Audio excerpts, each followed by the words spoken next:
ታዊ መረጃዎችና ዘገባዎችን ይዤ በርካታ ዝርዝር መረጃዎችን ይዣለሁ። እየተከታተላችሁ አብራችሁ እንድትቆዩ ነው በአክብሮት የምጋብዛችሁ። እንግዲህ በሰሞኑን በደብረ ታቦር ቀጠና እየወጡ ያሉ መረጃዎች በተመለከተ ተጨማሪ አዳዲስ ዝርዝር መረጃዎችን የ24 ሰዓት ዘገባዎችን ይዤ መጥቻለሁ። እየተከታተላችሁ አብራችሁ እንድትቆዩ ነው በአክብሮት የምጋብዛችሁ።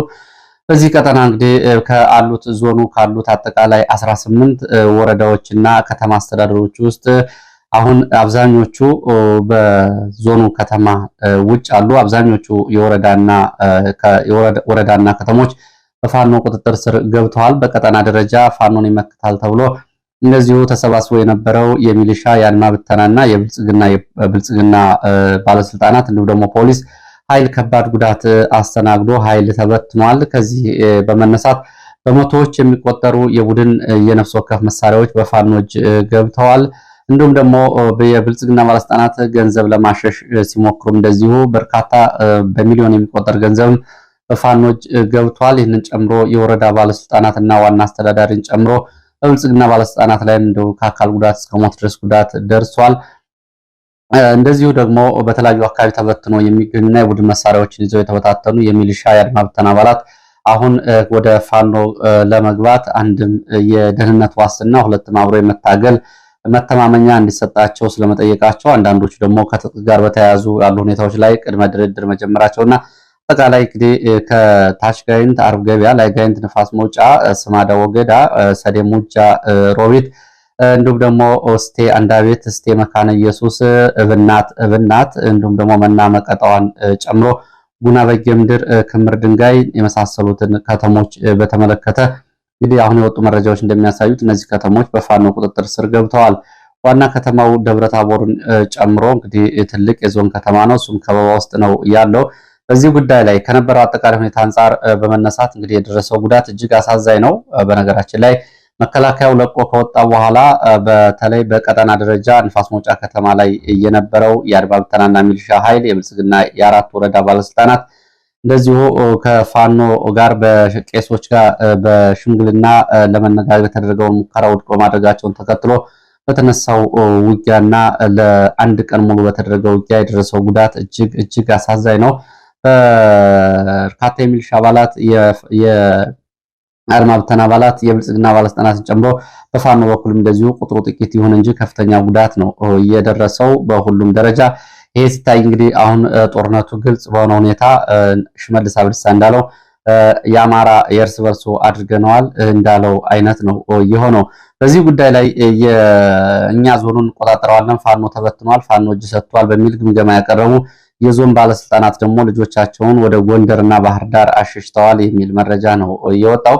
ይሄ ጉዳይ እንግዲህ ከፍተኛ መነጋገሪያ ሆኗል። ብልጽግና እንዳበቃለት የሚያሳይ ነው። ብልጽግና ከፍተኛ ድንጋጤ ውስጥ ገብቷል። በዚህ ግምገማና ያላቸው አጠቃላይ የውሸት ሪፖርት የተጋለጠበት ሆኗል። በነገራችን ላይ በዚህ ጉዳይ ላይ ጀነራሉ በፍጹም ለቀን አንወጣም፣ ከባድ ኃይል ነው ያለው የሚል ግምገማ አቅርቦ እንደነበርና የብልጽግና ባለስልጣናት ግን እሱን ለኛ ተው በሚል አዲስ ስልት አዘጋጅተናል ብለው ነው እንግዲህ መከላከያ እንዲወጣ ከሆነ በኋላ ይሄ የሆነው። ይህንን በተመለከተም ያለውን መረጃ ጨምሮ ሌሎች ዝርዝር መረጃዎችን አደርሳችኋለሁ በዚህ ሰዓት። እንግዲህ ፋኖ ከፍተኛ የሆነ የጦር መሳሪያ ሎጂስቲክ እንዲሁም ደግሞ የሰው ኃይል ጨምሮ ከፍተኛ የሆነ ወታደራዊ ድል ነው በዚህ ዘመቻ ያገኘበት። በአንጻሩ ብልጽግና እንግዲህ ለሶስተኛ ዙር የተክየዋለሁ ያለው መዋቅሩ ሙሉ በሙሉ ፈራርሷል። እንግዲህ ከዚህ በኋላ ደግሞ ከብልጽግና ጋር መከላከያ ቢመለስ እንኳ አብሮ የብልጽግና መዋቅር ፖለቲካዊ መዋቅር ለማቋቋም የሚንቀሳቀስ ኃይል አለ ብሎ ማሰብ አይቻልም ነው የሚሉት የዓይን እማኞች። በርካታ የሚሊሻ አባላት ለዕለታዊ ጥቅም በሚል እንግዲህ ይህንን ዋጋ ከፍለዋል። ሌሎቹ ከዚህ ትምህርት ይወስዳሉ።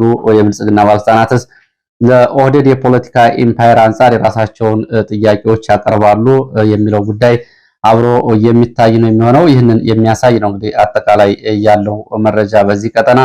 እሱን በዕለታዊ መረጃዎች በዝርዝር አደርሳለሁ። ከዛ ባሻገር እንደዚሁ አሁን ሮይተርስ ይዞት በወጣው ዘገባ ደግሞ የድብቁ ወታደራዊ ማሰልጠኛ ትምህርት ቤት በሚል ኢትዮጵያ ለሱዳን ፈጥኖ ደራሽ ኃይል ወታደራዊ ማሰልጠኛ ትምህርት ቤት እያቋቁማለች በሚል ሰፊ ዘገባ ይዞ ወጥቷል። እንደምታስታውሱት የአድማጭ ተመልካቾቻችን ይሄ ዘገባ ለመጀመሪያ ጊዜ የተጋለጠው ከሁለት ወራት በፊት ነው። በዚህ እንግዲህ ዳጎስ ተብሎ የሚጠራው ወንዝ ቤንሻንጉል አቅራቢያ በመከላከያ የደህንነት መምሪያ ኃላፊ ጀነራል ጌታቸው ጉድና የሚመራና በአረብ ኤሚሬትስ የተወሰኑ ወታደራዊ ባለስልጣናት የሚመራ ወታደራዊ ማሰልጠኛ ትምህርት ቤት ለአርኤስኤፍ ኢትዮጵያ ውስጥ እየተቋቋመ ነው የሚለው መረጃ የተጋለጠው ከሁለት ወራት በፊት ነው። አሁን ዓለም አቀፍ ሚዲያዎች ጭምር ይዘውት ወጥተዋል። ሚዲያዎቹ ተጨማሪ ዝርዝር መረጃዎችንም እንደዚሁ አካተዋል። እንግዲህ በምስራቅ አፍሪካ ያለው ጦርነት እየሰፋ መምጣቱንና ኢትዮጵያ ካሁን ካለው የሀገር ውስጥ ጦርነት ባሻገር ጦርነትም ኤክስፖርት እያደረገች ወይም ደግሞ ጦርነትም እንግዲህ ወደ ውጭ እየላከች መሆኗን የሚያሳይ ነው። ይሄ በቀጠናው ባለው አጠቃላይ ሁኔታ የሚኖረው ጉዳይ ምን ይመስላል የሚለውንም እንደዚሁ መጨረሻው መረጃ ላይ አጋራችኋለሁ። ሐሳብ አስተያየት ቢኖራችሁ ጥቆማ ዜና@gmail.com ልታደርሱ ትችላላችሁ። የኢትዮጵያና የኤርትራን ውጥረት ተከትሎ ለአፍሪካ ህብረት ስብሰባ አዲስ አበባ የመጡት የተባበሩት መንግስታት ድርጅት ዋና ጸሐፊ አንቶኒዮ ጉተሬዝ የኢትዮጵያን ባለስልጣናት እንዲሁም ደግሞ የኤርትራን ተወካዮች ለማነጋገር እቅድ እንዳላቸው ተሰምቷል። እንግዲህ ከቤንሻንጉል አሁን የድሮን መቆጣጠሪያ ስቴሽን ወይም ደግሞ ጣቢያን ጨምሮ በዚህ በአርኤስኤፍ ጋር የተያዘው ሱዳን እስከ አስመራ እስከ ካይሮ እንዲሁም ደግሞ በቀጠናው ከአዲስ አበባ እስከ አረብ ኤሚሬትስ አቡዳቢ ድረስ ያለው ጉዳይ ወዴት እየሄደ ነው የሚለው እንግዲህ ይሄ የሚያሳይ ነው።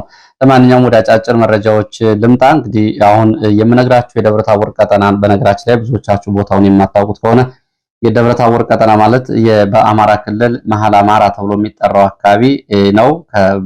ከባህር ዳር 100 ኪሎ ሜትር በማይሞላ ርቀት ውስጥ የሚገኝ ከጎንደርም እንደዚሁ 200 ኪሎ ሜትር በማይሞላ ርቀት ውስጥ የሚገኝ ዞን ነው። ከወልዲያም እንደዚሁ 180 ኪሎ ሜትር ገደማ ርቆ የሚገኝ ዞን ነው። የምስራቅ አማራና የምዕራብ አማራ የጎንደር ዞኖችንና እንዲሁም ደግሞ የጎጃም ዞኖችን ከምስራቅ አማራ የወሎ ዞኖችና የሸዋ ቀጠና ጋር የሚያስተሳስረው የክልሉ ማዕከላዊ አካባቢ ነው። አሁን እንግዲህ በዚህ አካባቢ ነው የሚከተሉት ሪፖርቶች እየወጡት። የብልጽግና መዋቅርና የጸጥታ ኃይል ሙሉ በሙሉ እየፈራረሰው። ይህንን በተመለከተ እንግዲህ የቦታው ሁኔታ ከባህር ዳር አንጻር እንዲሁም ደግሞ ምስራቅ አማራ ቀጠናዎችን ከመቁረጥ አንጻር ያለው አጠቃላይ ወታደራዊ ጠቀሜታ እንግዲህ ካሁን በፊትም በተደጋጋሚ በኢትዮጵያ ታሪክ ጦርነቶች ሲደረጉ የጉና ቀጠና የንፋስ መውጫና አካባቢው ያለው ወታደራዊ ጠቀሜታ ይታወቃል። ይሄኛውን የጎንደርንና የጎጃም ቀጠናዎች ከወሎ ከትግራይ እንዲሁም ደግሞ ከሸዋ ቀጠናዎች የሚያገናኘው ወሳኝ ቦታ ነው። ጨጨሆና አካባቢውን ታውቁታላችሁ። ከዚህ አንጻር እንግዲህ የንፋስ መውጫ በፋኖ መያዝ አጠቃላይ አሁን እንቅስቃሴው ሙሉ በሙሉ ቆሟል። ከወልዲያ ወደ ባህር ዳር፣ ከደሴ ወደ ባህር ዳር እንዲሁም ደግሞ ከሰሜን ወሎ ከዋግ ኽምራና ከደቡብ ወሎ በዚህ ቀጠና ወደ ባህር ዳር ያለው እንቅስቃሴ ወታደራዊም ሆነ ሌላው እንቅስቃሴ ከትላንት ጀምሮ ቆሟል።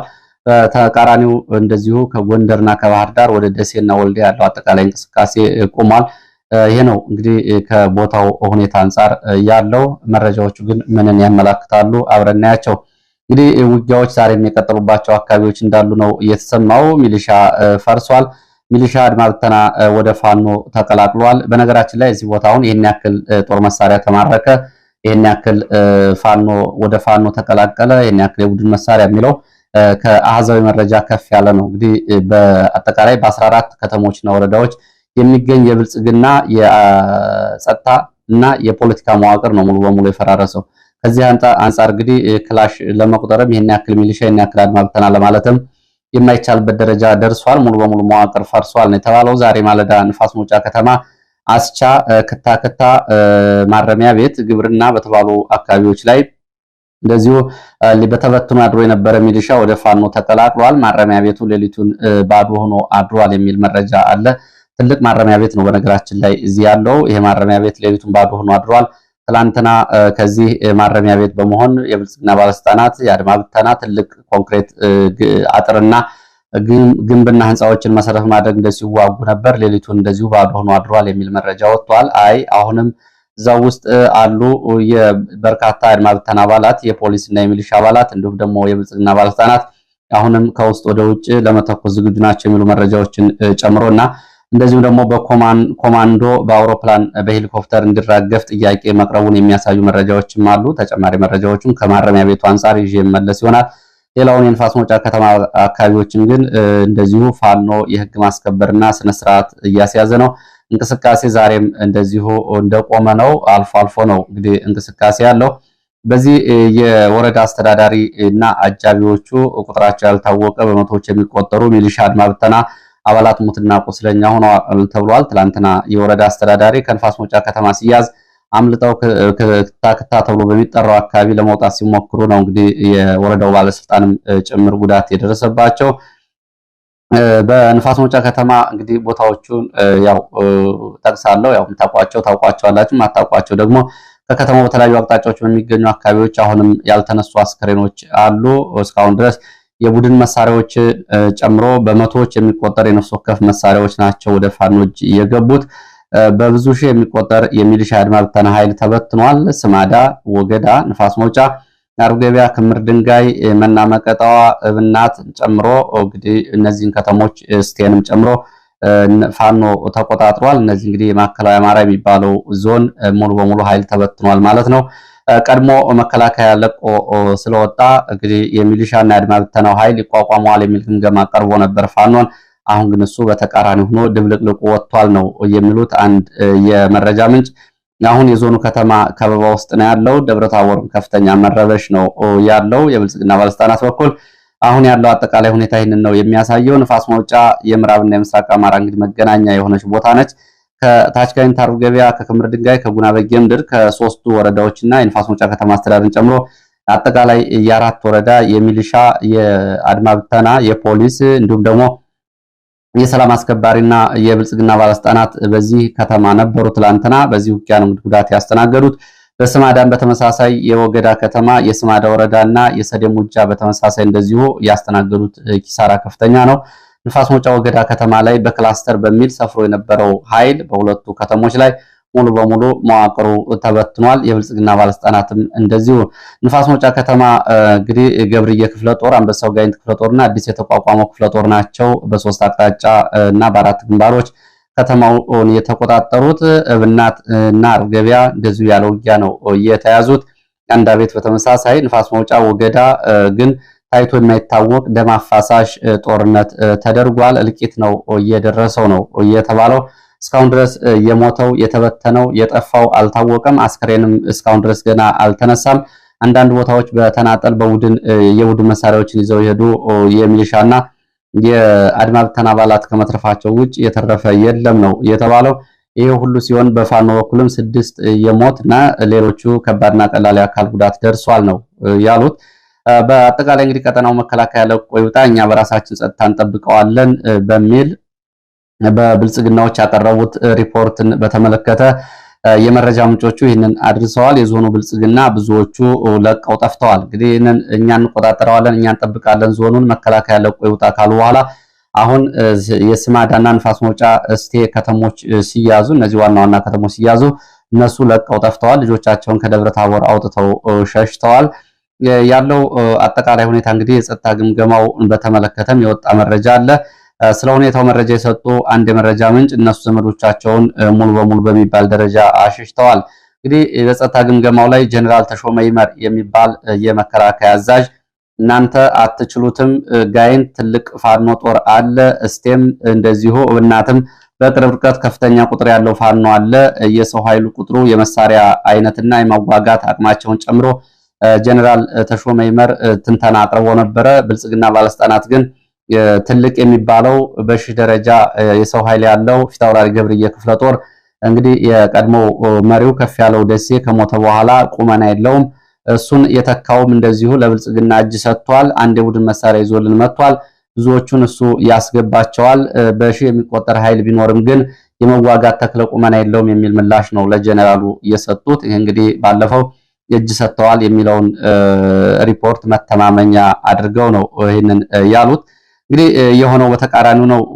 ያው ሁሉም እንደሚያውቀው ከፍ ያለው ከሞተ በኋላ ተዳክሟል ያሉት በሺህ የሚቆጠር ኃይል ያለው ፊታውራሪ ገብርዬ ክፍለ ጦር ከሌሎቹ ክፍለ ጦሮችና ፋኖዎች ጋር በመሆን 5 ወረዳዎች እንግዲህ 24 ሰዓት ባልሞላ ጊዜ በውጊያ ጭምር እየተቆጣጠረው አሁን ብልጽግናዎች የከባድ ኪሳራ ውስጥ ገብተዋል። ብልጽግና ፈርሷል።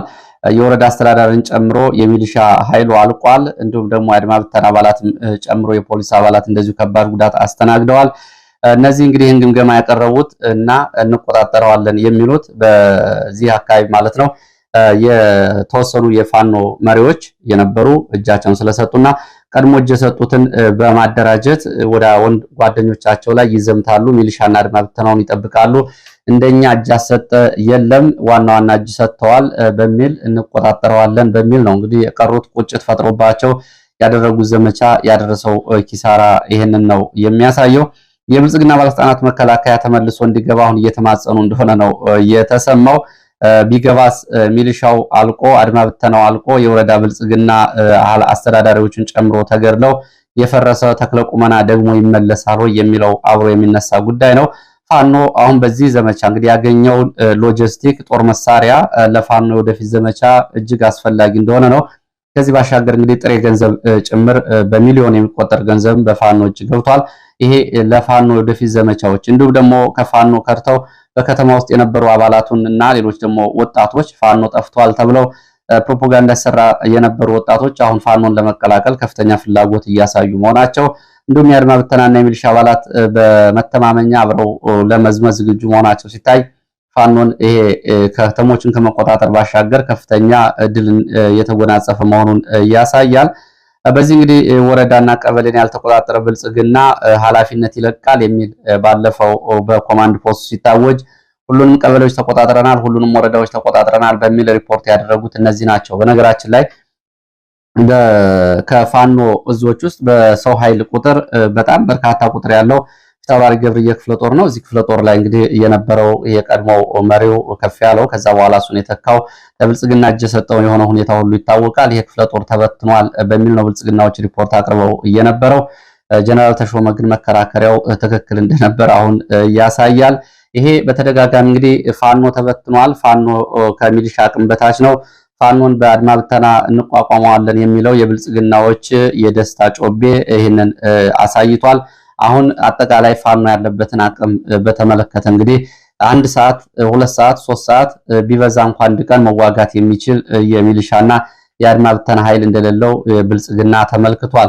ስለዚህ መከላከያ ካሁን በፊት ኮዳ እያሉ እንደሚሉት የብልጽግና ካድሬዎች ከዚህ በኋላ ጣፈንታቸው ምንድነው? ከዚህ አጠቃላይ እልቂት ለመውጣት የፖለቲካ ውሳኔ ወስነው ጥያቄውን ተቀብለው ወደ ሌላ እርምጃ ይሄዳሉ ወይስ ደግሞ አሁንም ተጨማሪ ኮማንዶ ሲመጣ የመከላከያ ተመልሰው ይገባሉ?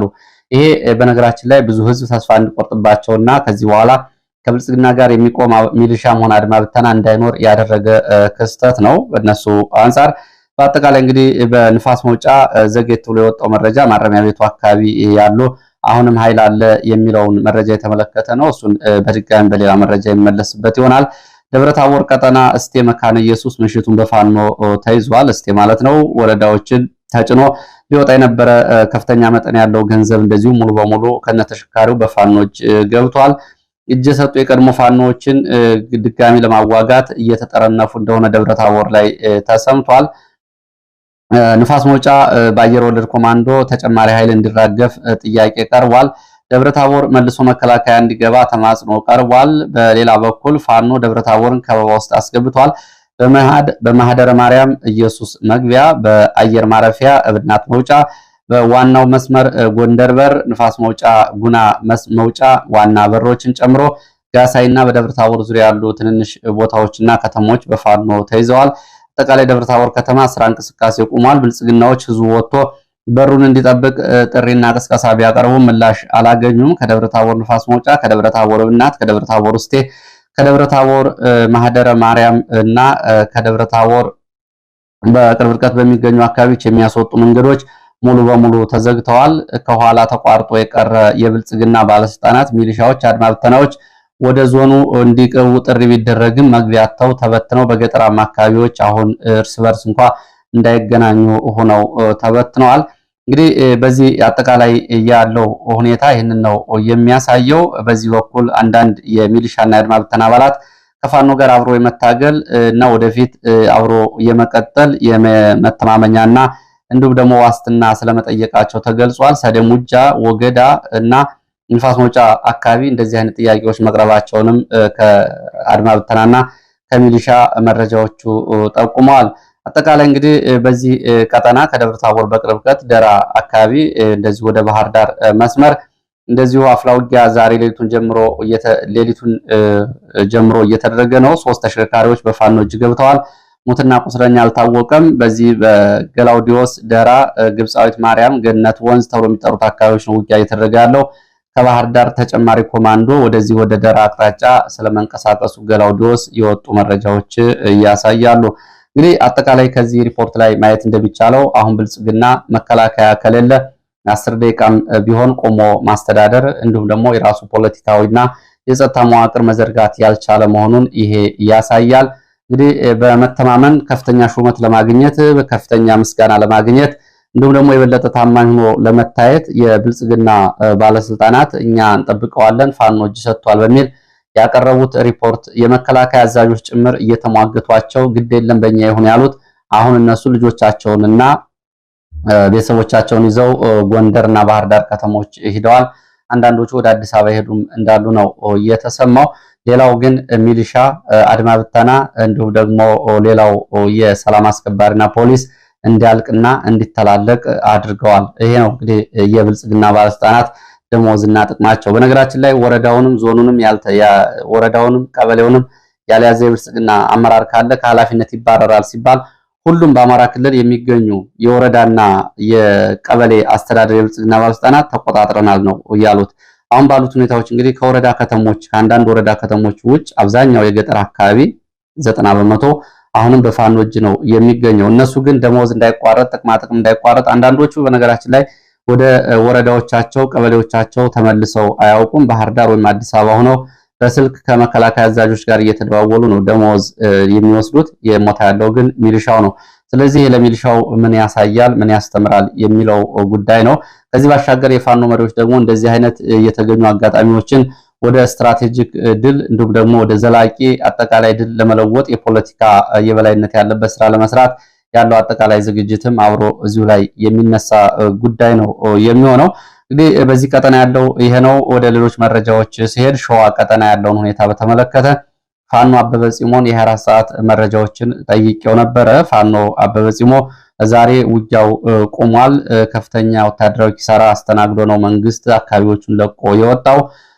ላለፉት 5 ቀናት ስልክ በማጥፋት ኢንተርኔትን በማቋረጥ ውጊያ ያደርግባቸው የነበሩ የሞላሌ ቆላማ አካባቢዎች እነባሽ ከተማን፣ የቀወት አካባቢ፣ የኤፍራታ ግድም አካባቢ፣ የጣርማበር አካባቢዎችን ለቆ ተመልሶ ወደ ካምፖቹ ገብቷል። ሸዋሮቢት የጠፉ ወታደሮች አሉ። በእነዚህ ምክንያት ኬላ ተዘግቶ ፍለጋ እየተደረገ ነው። የተዘጋው የስልክ አገልግሎት ዛሬ እንደገና ተመልሷል። ከፍተኛ ወታደራዊ ኪሳራ ደርሷል። በአንድ ወታደራዊ አዛዥ ወከፍሌ ተብሎ የሚጠራ ቦታ ላይ በሄሊኮፕተር ተነስቷል። በውጊያው የተነሳው ወታደራዊ አዛዥ ማረጉ አልታወቀም። በሲቪሊያን ላይ የደረሰውን ጉዳት፣ በፋኖ ላይ የደረሰው ጉዳት፣ እንዲሁም ደግሞ በመከላከያ በእግረኛ በኮማንዶ ላይ የደረሰው ጉዳት ዝርዝሩ እየተጣራ ነው። ዛሬ እንግዲህ የስልክ አገልግሎት ስለተለቀቀ መረጃዎችን ለማግኘት ይቻል ይሆናል። በነገራችን ላይ ህዝቡ ላሰማው ድምፅና ለሲቪሊያን ላሳየው ተቆርቋሪነት እንደዚሁ አበበ ምስጋና አቅርቧል። ወደ ሌላ መረጃችን ስንሄድ ኢትዮጵያና ኤርትራን የተመለከተ መረጃ ነው። ኢትዮጵያና ኤርትራን በተመለከተ የተባበሩት መንግስታት ድርጅት ዋና ጸሐፊ አንቶኒዮ ጉተሬዝ ወደ አዲስ አበባ ሊመጡ መሆኑ ተሰምቷል። አንቶኒዮ ጉተሬዝ ወደ አዲስ አበባ ይመጣሉ። የሚመጡት ለአፍሪካ ህብረት ስብሰባ ነው በአዲስ አበባ ለሚደረገው። ከስብሰባው ጎን ለጎን ግን ሁለት ዋና ጉዳዮችን ይዘዋል ነው የተባለው። አንደኛው የአፍሪካ ቀንድ አጠቃላይ ጉዳይ ሲሆን በተለይ ደግሞ የኢትዮጵያና የኤርትራ ጉዳይ በዚህ ውስጥ የተካተተ እንደሆነ ነው የተገለጸው። የኢትዮጵያን ባለስልጣናትን ጨምሮ እንዲሁም ደግሞ የኤርትራ ተወካዮችን በአዲስ አበባ ያነጋግራሉ። በሁለቱ ሀገራት መካከል ያለው ወታደራዊ ውጥረትን በተመለከተ እንደዚሁ ወደ ድርድርና ወደ ሰላም እንዲመጡ ጫና ያደርጋሉ ተብሎ ነው የሚጠበቀው። ይህም መርሃ ግብር እንዳላቸው ታውቋል። ቀደም ብሎ እንግዲህ የተባበሩት መንግስታት ድርጅት ወደ ኢትዮጵያ እንደሚመጣ ታሳቢ ተደርጎ ከዚህ ጋር በተያያዘ ሊሆን ይችላል ውጭ ጉዳይ ሚኒስቴር በኤርትራ ላይ ክስ ያቀረበውና ለኤርትራ ጥሪ ያቀረበው ኤርትራ እርባና ቢስ በሚል የቀረበውን ደብዳቤ በማጣጣል በዚህ ጉዳይ ላይ ጊዜ አላጠፋም የሚል ምላሽ መስጠቷ ይታወቃል። እንግዲህ ኤርትራ ሉዓላዊ መሬት ወራለች፣ እንዲሁም ደግሞ ኢትዮጵያ ውስጥ ካሉ ሚሊሻዎች ጋር ጥምረት ፈጥራለች የሚለው ክስ በተመለከተ ኤርትራ ውድቅ አድርጋለች። ይሄ ጉዳይ ግን ለተባበሩት መንግስታት ድርጅት እንዲደርስና ዋና ጸሐፊው ሲመጡ አጀንዳ እንዳደርጉት ታስቦም የተጻፈ ይመስላል። ሌላው መረጃችን ወደ ትግራይ ያለው ነው። እንግዲህ ህወሓት የተባበሩት መንግስታት ድርጅት የአፍሪካ ህብረትን ጨምሮ የፕሪቶሪያው ስምምነት ታዛቢዎች በሙሉ ወደ ሰላም ድርድር እንዲመልሱን እፈልጋለሁ የሚል መግለጫ አውጥቷል። ዛሬም ወደ ሰሜን ኢትዮጵያ ከባድ መሳሪያና እንደዚሁ ደግሞ ዘመናዊ የጦር መሳሪያዎች እየተጓጓዙ መሆናቸው ነው እየተገለጸው። ያው በትግራይ ዘመቻ ይደረጋል የሚለው ነው። ሌላው ሮይተርስ ይዞት የወጣው ዘገባ ነው። በመግቢያ እንዳልኳችሁ ከ2 ወራት በፊት በዚህ ተዘግቦ የነበረው አሁን ዓለም አቀፍ ሚዲያዎች ጭምር ትኩረት ሰጥተውታል። በቤንሻንጉል ጉሙዝ ክልል አርኤስኤፍ ሚስጥራዊ ወታደራዊ ማሰልጠኛ ትምህርት ቤት በኢትዮጵያ ተገንብቶለታል። የሎጂስቲክ እና የትምህርት ቤቱን ወጪ አረብ ኤሚሬትስ በመቻል የሚል ቦታውን ጭምር በሳተላይት ማስረጃዎች በማስከተል ሮይተርስ ዝርዝር ዘገባ አውጥቷል። በዚህ ዘገባ እንግዲህ እንደምታስታውሱት ከወራት በፊት በመከላከያ የደህንነት መምሪያ ኃላፊ ጀነራል ጌታቸው ጉድና በሚስጥር የሚመራው በዚህ ቀጠና ያለ ትምህርት ቤት ነው። አረብ ኤሚሬትስ ወጪውን ትችላለች፣ ለአርኤስኤፍ ወታደሮችን ያሰለጥናሉ። ዛሬ ሮይተርስ ይዞት በወጣው ዘገባ በርካታ ዝርዝር ተጨማሪ መረጃዎችን ይዞ ወጥቷል። ያነጋገራቸው የዓይን እማኞችም አሉ። ከአሶሳ ወደ ቦታው የሚጓጓዝ የጦር መሳሪያዎችን፣ ወታደራዊ ተሽከርካሪዎችን ጨምሮ በዚህ ቦታ በሁለት ዙር ግንባታዎቹ እንደተጀመሩ የመጀመሪያው ዙር ባለፈው ዓመት ሚያዝያ የተጀመረው፣ ሁለተኛው ዙር ደግሞ ባለፈው ጥቅምት ላይ የተጀመረ ግንባታ ሲሆን ይሄ ወታደራዊ ሚስጥራዊ ትምህርት ቤት ከደቡብ ሱዳን ከሱዳን እንዲሁም ነው ከአርኤስኤፍ ያሉ ታጣቂዎችና ከሌሎች ሀገራት ያሉ ቅጥረኛ ወታደሮችን ለማሰልጠን ያገለግላል። አሁን የድሮን መቆጣጠሪያ ስቴሽን ወይም ደግሞ ጣቢያ ተገንብቶለታል የሚል ነው። ሰሞኑን ደቡብ ሱዳን በዚህ ቀጠና ከኢትዮጵያ የተነሱ ድሮኖች በተለይ ወሳኝ በሆኑ ቦታዎች ደቡብ ሱዳን ኢትዮጵያና ሱዳን በሚያገናኙ አካባቢዎች ያሉ ስትራቴጂክ ቦታዎች ላይ አርኤስኤፍ ድብደባ ያደረገው ከዚህ ቀጠና በመነሳት ነው የሚል ክስ ማቅረባቸው ይታወቃል። ሮይተርስ ያወጣውን ዘገባ ታደምጡ ትችላላችሁ። ሮይተርስ ስጋቱን አጋርቷል። ጦርነቱ ቀጠናውን እያሰፋ ወደ ምስራቅ አፍሪካ እየሄደ ስለመሆኑ ነው። በዚህ ላይ እንግዲህ ኢትዮጵያ ደግሞ የአረብ ኤሚሬትስ ተወካይ በመሆን በሱዳን ጦርነት እንደዚህ አይነት በቀጥታ እጇን ያስገባችበት ክስተትም ነው። እንግዲህ ይሄ ተቃራኒው የሱዳን ጦር ደግሞ ወደ ኢትዮጵያ ምን አይነት ጦርነትን ያስገባል፣ ምን አይነት ጦር መሳሪያ ያስገባል፣ እነማን እንደግፋል፣ ከኤርትራ ጋር ከህወሓት ጋር ያለው ደግሞ ተቃራኒው ያጸፋ ምላሽ ነው። ይሄ ለኢትዮጵያም ለሱዳንም አጠቃላይ የሚበጅ አይደለም። እንደ ኢትዮጵያ ያለ ሀገር እንደ ሱዳን ያለ ትልቅ ጎረቤቱን እንደ ሱዳን ያለ ሀገር ደግሞ እንደ ኢትዮጵያ ያለ ትልቅ ጎረቤቱን መያዝ ይገባ ነበር። ግን በታሪክ እንደሆነው 1970ዎቹ መጀመሪያ አካባቢ የሱዳን መንግስት የሻቢያና የህወሓትን ታጣቂዎች ሲደግፍ፣ የኢትዮጵያ መንግስት ደግሞ ደቡብ ሱዳንን ታጣቂዎች እየደገፈ ደቡብ ሱዳንም ተገነጠለች፣ ኤርትራም ተገነጠለች። ህወሓትን ባለበት ዲፋክቶ ስቴት እንዲሆን አደረጉ። የሁለቱ ሀገራት አንዱ ላይ ጣልቃ መግባት እንግዲህ ያስከፈለው ዋጋ ይሄ ነው። አሁንም ሌላ ከባድ ዋጋ ያስከፍላል። በዚህ ጉዳይ ላይ እንግዲህ የሚመለከታቸው አካላት በሁለቱም ሀገራት ጉዳዩን ከህዝብና ከዘላቂ ሀገርነት ጉዳይ አንጻር ቢያዩት ከተወሰነ ጊዜ የሚቆዩ ባለስልጣናት ጋር ባይታይ ያኛው ዘመን ከኮሎኔል መንግስቱ ኃይለማርያም ጋር ሲታይ እንዲሁም ከሱዳኑ አልበሽር ጋር ሲታይ እነሱም ሁለቱም ሄደዋል። እንዲሁም ደግሞ አሁን ያለው ሁኔታ ከአብይ አህመድ ወይም ደግሞ ከሱዳን አማጺና መንግስት መሪዎች ጋር ባይታይ የሱዳንና የኢትዮጵያን ህዝብ ዘላቂ ጥቅም ማየት ቢቻል የተሻለ ይሆናል። ለሰዓት የነበሩ መረጃዎች እነዚህ ናቸው። ስለተከታተላችሁ በእጅጉ አመሰግናለሁ።